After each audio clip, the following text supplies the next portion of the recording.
Adventuresome owners have been customizing their cars and trucks almost since the beginning of the automotive age. Why, the familiar hot rod has been around with us for over 50 years. But out on the high road, Craig Singhaus recently met a man whose distinctive touches have redefined automotive customizing for the past 2 decades, and in the process helped create a huge counterculture industry. Meet Boyd Coddington. He's a really creative guy. Boyd makes Boyd's billet wheels. Boyd makes Boyd's steering wheels. There's Boyd's ultraviolet car care products, Boyd's metal tattoos motorcycle wheels. Heck, there's even Boyd's shop rags, Boyd's own line of clothes. Oh, there's one other thing. Boyd builds hot rods.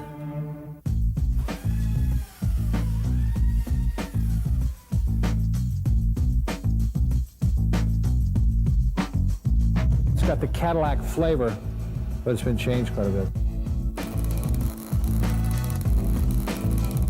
It's a new look, respected by the old masters. He's probably the innovator of this high-tech hot rod. And I asked him, I said, Boyd, how do you expect us guys to stay in competition with what you're doing?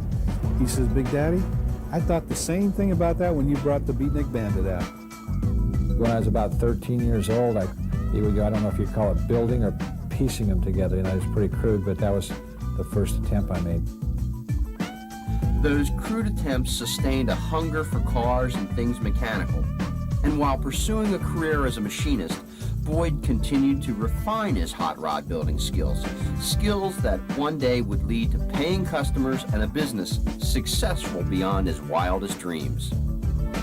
I'd work graveyard at Disneyland and come home and I'd work in my garage, and one thing led to another, and then finally my first real customer was a gentleman named Vern Luce. In 1978, we started Vern's Coupe, which kind of influenced a lot of other cars, and that was my first real claim to fame. It was also the beginning of what has become known as the Coddington look, a high-tech nostalgia hybrid with clean, fluid lines that reflect conspicuous attention to detail. I think it's something that we've been trying to achieve, and it has been involved too at the same time. The way I was taught to do this is if you could take your eye from the headlights to the taillights and not have them catch anything, you did pretty good. That sleek, eye-pleasing style is the result of many hours of planning and painstaking work. But Boyd's chopped and channeled version of the fabrication process makes it sound as smooth as the cars themselves. Actually, it would go from paper to clay to the wooden buck, you know, and then hammer out the aluminum and right on through the process. This is kind of example how our cars start off there's nothing really here that's a 37 Ford. We're fabricating everything, you know, with aluminum and steel. While it may be called the Coddington look, Boyd is quick to share the praise with those who contribute to his success. I never dreamt it'd be like this. I think it's just a synergy that I've surrounded myself with probably the best people in the business. That's the key to the whole deal.